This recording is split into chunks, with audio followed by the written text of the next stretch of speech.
I have to wonder just how often a model railroader will come across a car like this at a train show or the like and pass it up because it looks like a wreck. Well, let me tell you, this car has a lot of life still in it. It just needs a little attention and weathering. In this video, I will repair, upgrade, and weather this hopper. I will also be weathering a boxcar. Let's get started. The first step in any restoration is to take the item apart so that each piece can receive the attention it needs. In this case, the job is already half done.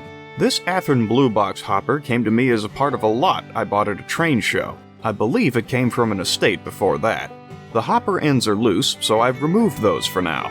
I also removed the trucks and couplings. The coupler boxes on Athearn blue box cars are small metal plates that clip around the coupler pocket, so all you need to do is pry one end away from the pocket and it'll come right off with a little push. I also discarded the plastic Athearn wheels as I'll be replacing these with Intermountain metal wheels. Normally, I clean dust off of models with a dry paintbrush. This car and the ones it came with need a slightly more heavy-duty cleaning, so I'm going to rinse it off in the kitchen sink. There are no electronics on this model and the weight is already slightly rusted, so I don't foresee a wash doing any harm. That being said, use common sense when making this determination on your own projects. A few moments under running water has greatly improved the appearance of the hopper. Now I set the hopper aside to let it dry before I glue the car back together. While I'm waiting, I begin to work on the boxcar. This is also an Athearn blue box car. It already has knuckle couplers on it, so I'll leave those in place. I just remove the trucks and toss the plastic wheels, as this car will also be getting metal wheels.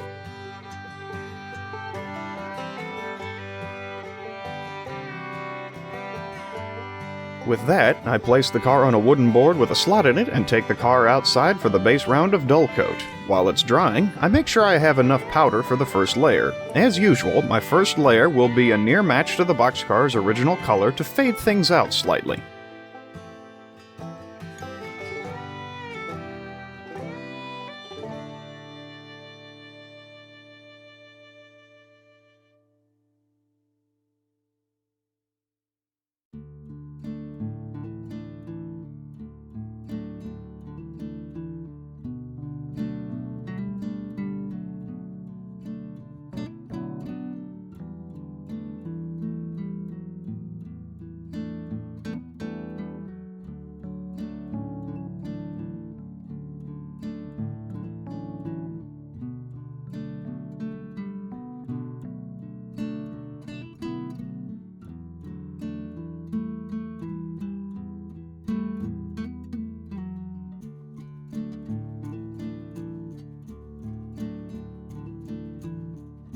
With the first layer applied, the car gets another application of dull coat to seal it in. Now I turn my attention back to the hopper. At this point, the car is dry enough to glue everything back together. Sometimes this takes a little fiddling beforehand to make sure that the right parts are in the right place, but a little trial and error before you get the glue out will usually do the trick.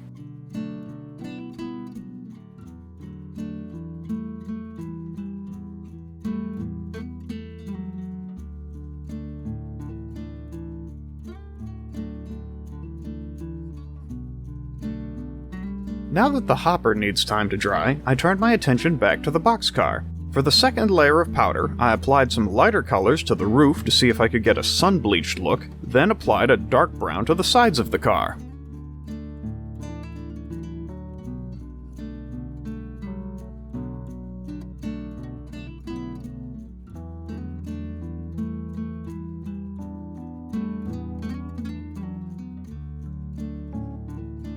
The boxcar went outside for more dull coat, and when it came back, I was actually a little surprised. The sides of the car looked just about perfect to me. The roof, however, still looked too clean, so I decided to apply some darker powder to soot it up a little more. I had planned on going the whole 9 yards on this car, rust streaks, dirt streaks, everything. However, after the second layer, the sides of the car just looked right. If you saw the video I did about weathering the Santa Fe refrigerator car, you'll remember that my aim is to make my equipment look right, and that the stopping point is whenever you think the car has reached that look. Despite initial plans to go further, I chose to stop adding to the boxcar's sides at this point, leaving only the roof to deal with. Now, if the dull coat doesn't wash away too much of the powder on the roof... darn it. Dull coat does dilute the powder, and this can be both a gift and a curse at times. I could keep layering on more and more powder until enough builds up, but I've got another trick up my sleeve. This is pan pastel, and it can be applied almost like paint. It also sticks much better when dull coat is applied. In this case, because I want a very dirty and sooty roof, I'm going to use pan pastel to finish off the roof of the boxcar. I coat both the roof and the walkway with this stuff. Here's a quick tip. Don't put the pan pastels under the car while you're applying it unless you want to start mixing the colors.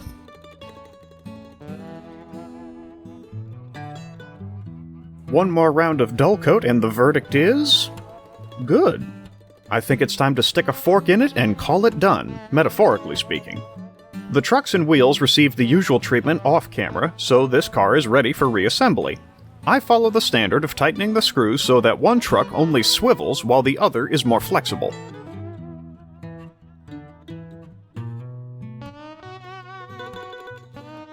And there it is. SP 50-foot boxcar 127430 is ready to roll out onto a layout.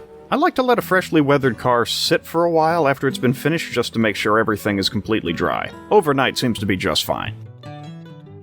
One down, one to go. The Rio Grande hopper has had enough time for the glue to dry, so first things first, it gets a base layer of dull coat. The car seems to be a sort of greenish shade. I'm not aware of the Rio Grande ever painting covered hoppers green, so I'm going to use the first powder layer to adjust the car's color slightly to more of a light gray or white.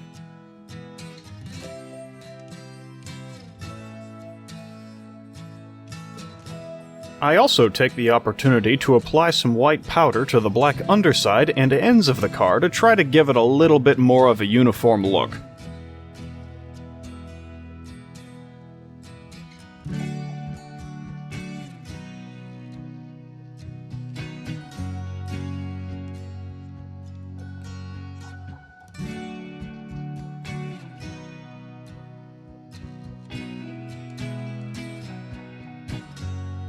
After another round of dull coat to seal the first layer in, I decided to get the pan pastels back out. My aim with this car is to have a finish that varies a little from panel to panel on the side, and pan pastels are the perfect tool for this. It's here, though, I made a bit of a mistake. You might already know what it is.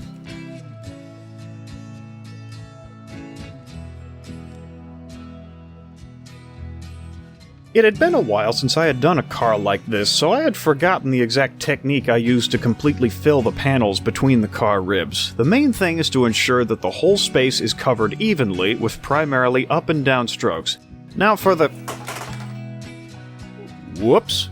No damage was done to the car, but it is important to make sure you maintain a firm hold on your project. Now, where was I? The pan pastel brush can also apply a nice amount of pastel to the ribs themselves, as well as the ladders and other parts of the car.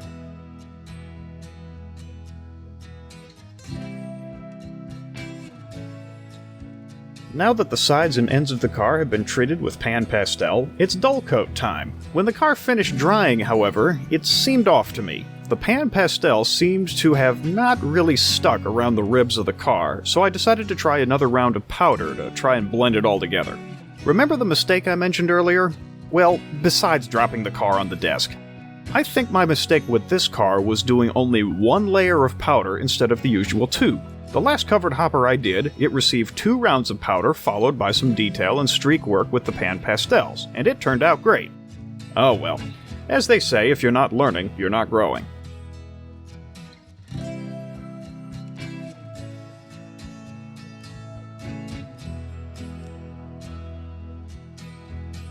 While I was at it, I decided to use the pan pastels to gently add some brown surface rust on the roof and along the sides and ends of the car.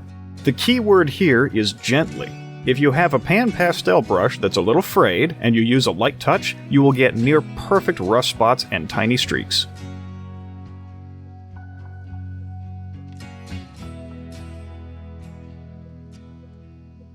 In this case, I used the brush I had been using for applying brown colors to other projects and just let whatever pigment was left on it lightly mark the car.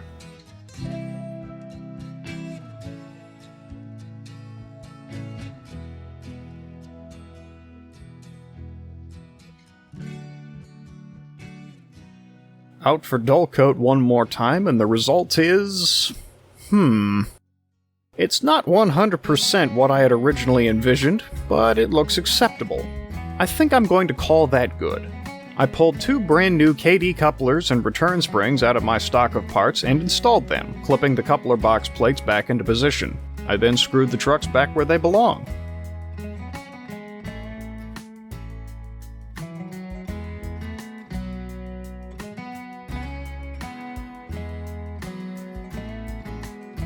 Well, there they are. 1 boxcar and 1 covered hopper. I'm still scrutinizing the hopper a little, but I suspect I'm dealing with what I personally call artist's syndrome. By that I mean, the most vehement critic of any artistic venture will more often than not be the artist themselves. The person who endeavored to bring the creation about is also the person who had the original vision, and it's rare that the final product matches that vision. As such, the creator is often disappointed by their own work, whereas someone seeing the work stand on its own merit doesn't share that sentiment. A pair of fresh eyes are often the best judge. So what do you think? Did the hopper turn out decently? Drop a comment below if you're so inclined. Otherwise, I hope this excursion into weathering was entertaining if not informative. Stay safe out there, and enjoy the world's greatest hobby.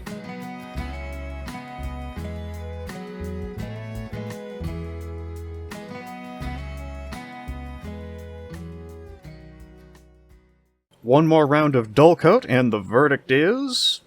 good. I think it's time to stick a fork in it and... Did you do that on purpose?